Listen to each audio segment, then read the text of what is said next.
evening, this is Family Life Update. I'm Javier Badilla. I'm Bianca Helido, and here are this week's top news on Family and Life. In the Philippines, the President suspends release of pork barrel pending probe. Hallelujah! The answer to our petition, we talked about it a few episodes ago. Thank the Lord. The cookie jar is closed for the time being. I don't understand the time being, but let's get to it. President Aquino has suspended the release of the so-called pork barrel funds as public anger has continued to snowball over reports of kickbacks to lawmakers, bogus beneficiary NGOs, this is really sad though, and an alleged long-running racket by a well-connected businesswoman to pillage public coffers. The discretionary state funds allocated to lawmakers, also known as the Priority Development Assistance Fund or PDAF, intended for the poorest sectors, will not be released until the National Bureau of Investigation completes its probe into the 10 billion peso scam. Good for you, Pinoy. In the latest Commission on Audit report, it stated that 74 lawmakers, including incumbent congressmen currently aligned with President Aquino, received excessive amounts of pork barrel funds from 2007 to 2009.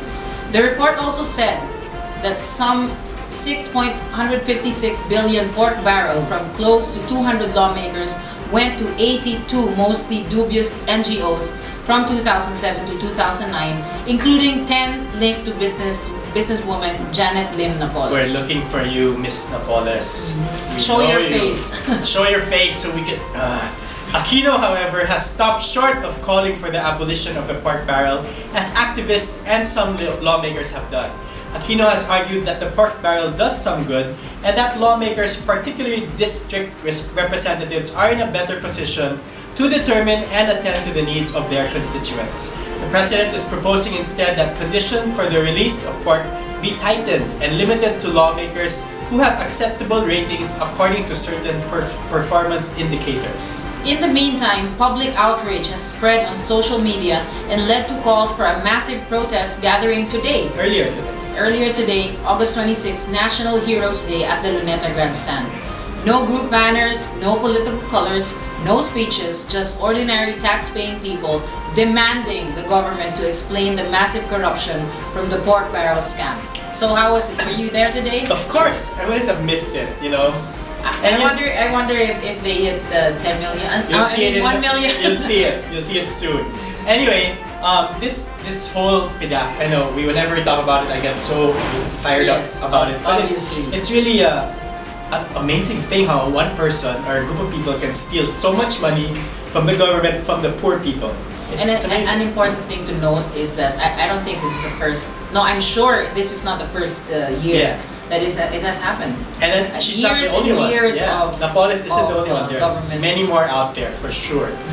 We had a petition on change.org to suspend the PDAF immediately, and it happened, so the petition was closed. So thank you for everyone who supported it. We just need to keep praying for our politicians, because especially our president. Yeah, suspending it is just one part. And I heard that it's all in his hands. Yeah, it just takes one word from him and it will be abolished. So let's pray for suspending it is one thing. A piece of trivia for you guys. And when it was still called the Countrywide Development Fund, there was also a big expose about how it was being misused. And the government at that time said that they would have reforms. All they did was change the name to PDAF, and it got worse. When was this? A few years ago. I think maybe 6-7 years ago, under Ramos. And ironically, that's what they're doing now. So now. Keep your eye out. It's something. So we won't forget this time. No, we won't forget you, Pinoy. You heard us this morning. In other news, Asia suffers chaos as rains cause widespread flooding. This past week, the Philippines, China, Russia, and Pakistan have all been forced to evacuate people as torrential downpours caused rivers to overflow, sweeping away buildings and submerging cars.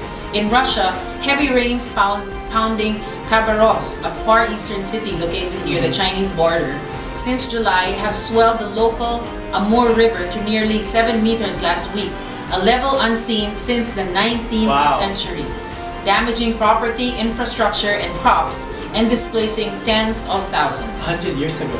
Amazing.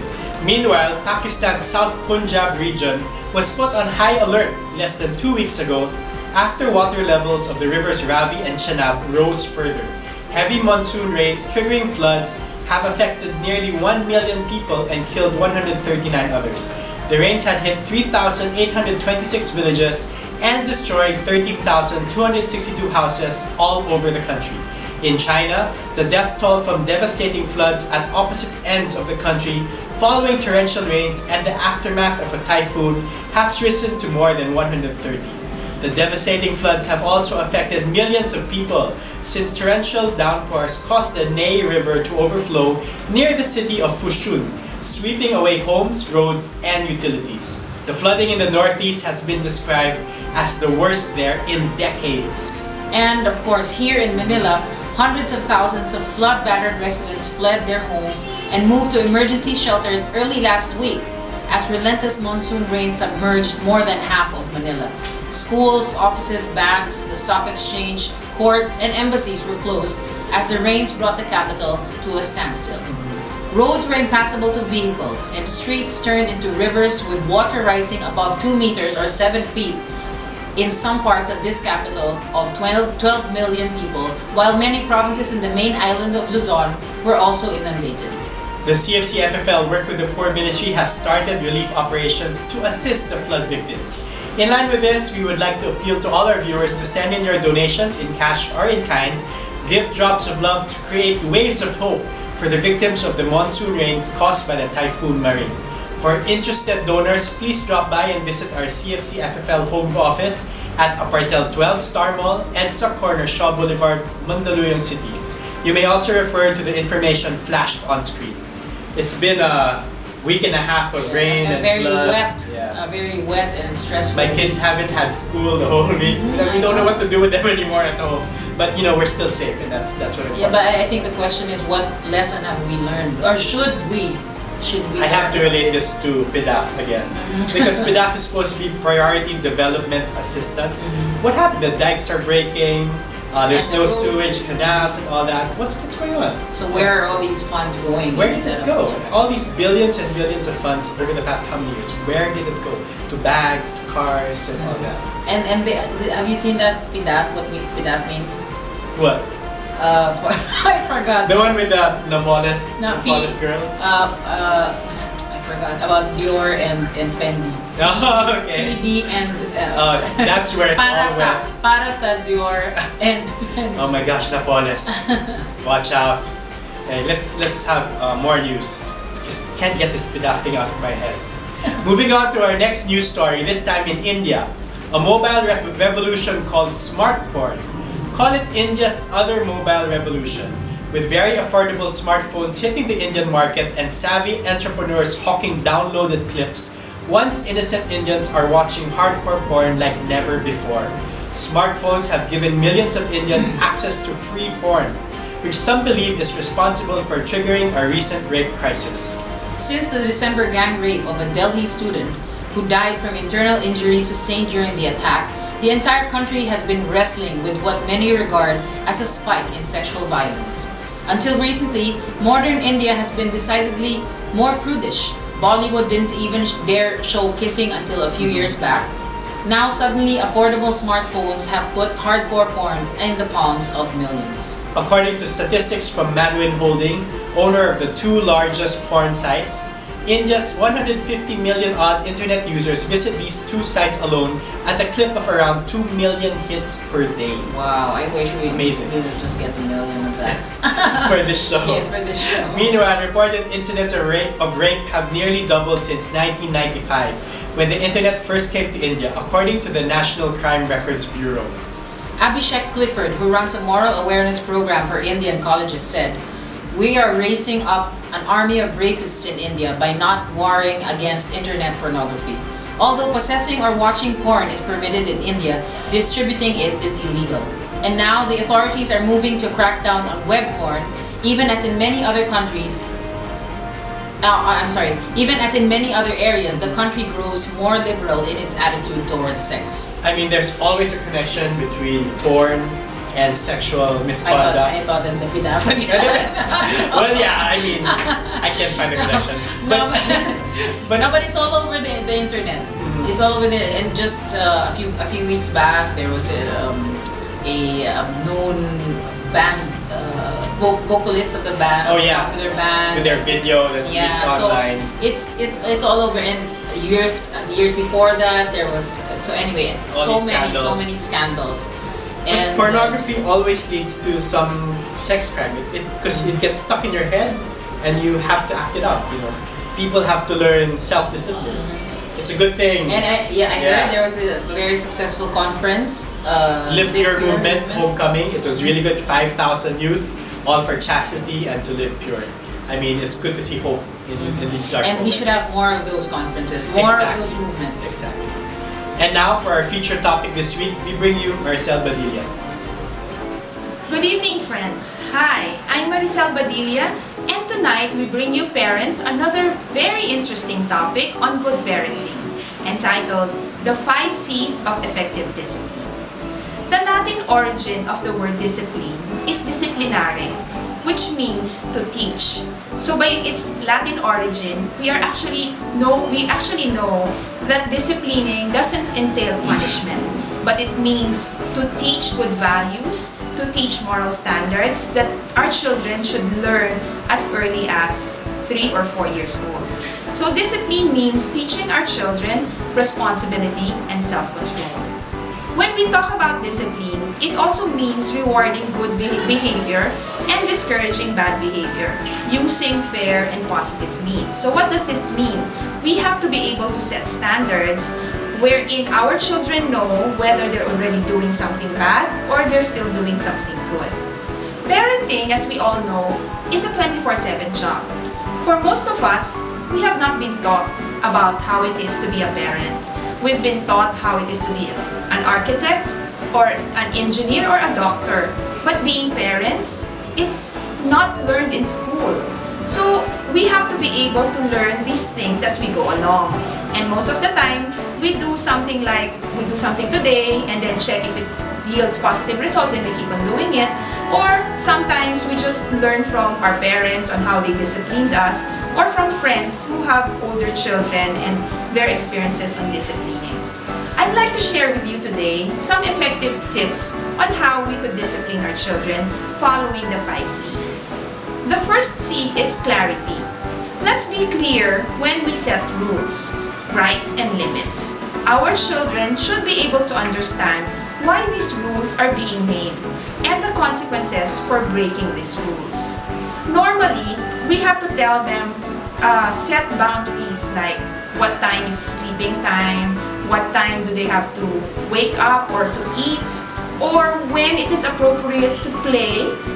Special for young children, even the word sharing, for them it's all mine, mine, mine. But being able to share their toys with their playmates is something that we should be able to instill in them at an early age. Second C is consistency. Let's be consistent in enforcing the rules. Let's stick to the consequences that has been established for a broken rule. You know, as they grow, we need to be able to be flexible about this, but still the consequences have to be established, and whatever broken rules there are, you should be able to be consistent in applying the consequences. Like for example, if they have failing grades in school and you've noticed that they've been spending so much time in the computer, then maybe you can teach them to cut back on their computer time or cut it out altogether until they achieve a passing grade. Third C is communication. Let's talk about rights, rules, and limits often with our children. Let's help our children be able to learn to talk with us about their feelings and allow them not to be able to hesitate when they need our help. They should learn to be able to express themselves freely so that we can know what their feelings are, and at the same time, we know when they need help. Let's not be too authoritarian or too strict that they are scared and they would see us as an authority figure, that they would always just see us as someone who would scold them, who would tell them that what they're doing is wrong. Rather, let's take on the next C, which is caring. Let's use encouragement and support, not just discipline for broken rules. Let's be able to praise our children when they follow our family rules. I have a 4-year-old son, and he knows that if he's able to follow the rules, I tell him, Lorenzo, you're a good boy. But when he's not following the rules, I tell him, Lorenzo, bad boy. So by just telling him what's good and what's bad, he's able to see, and if he likes himself to be praised, he'll always do something good. And when he does something good, I make sure that I am there to praise him for the good things that he has done. However, if he has done something bad, I also tell him, and so that's bad, that's wrong. And so at an early age, they are able to detect and learn from us what's good behavior versus what's bad behavior. Lastly is to create. Let's be able to instill a sense of social responsibility in our children. This is very difficult because we ourselves have to set an example of honesty, fairness, and social responsibility for our children to follow. We are to set a good example to them by learning and teaching them to live morally upright lives. So how's this? We need to set right examples, okay, to our children. If we say that smoking is bad, then they shouldn't see our husbands or ourselves, our spouses, to be smoking. Or if we say gambling is wrong, or saying bad words even, okay, they shouldn't catch us saying bad words ourselves. So, there you have it. Those are our 5 C's. Clarity, consistency, communication, caring, and creating good examples. Get all these right, and you will have far less problems with your children as they grow. And as they have learned the rules, they also know the consequences of what it is to break them. Remember, our children are God's gifts to us, and they deserve only the best. This is Maricel Badilla for Family and Life Update. Now I turn you over back to Javi and Bianca. Thank you, Sel. Yeah. So how do you discipline your kids? 4 kids. I know, 4 kids. It's that must be hard. It's chaos, but happy chaos. Well, we try to explain things, put them in the corner, time out, usual stuff. So hopefully it's having a good effect on them. Yeah. How about you? Well, I learned a few years back when I had my first child that we should lessen saying no. Oh, okay. But instead of saying no, you say something More else. positive. Yeah, more positive. Like I have to learn that. Like maybe it's better if you eat your vegetables first before eating. So, maybe it's better to use the pedant. Here we go again. More projects that the governors and the mayors can implement rather than the congressmen who are supposed to make laws. Okay, children. Yes. Okay, right. So that's it this week. Read more about these stories at familylifeupdate.com. We're on Facebook too. Just search for Family Life Update. And on Twitter, it's @officialfamily. Thanks for watching us. Share the word about us. Family and Life Update. Please don't forget to subscribe to our FLiQ Media channel here on YouTube. Family and Life Update, presenting news for today's family, making a stand in today's life issues. And for our quote this week from Blessed John Paul II, as the family goes, so goes the nation, and so goes the whole world in which we live. Good night, God bless you and your families.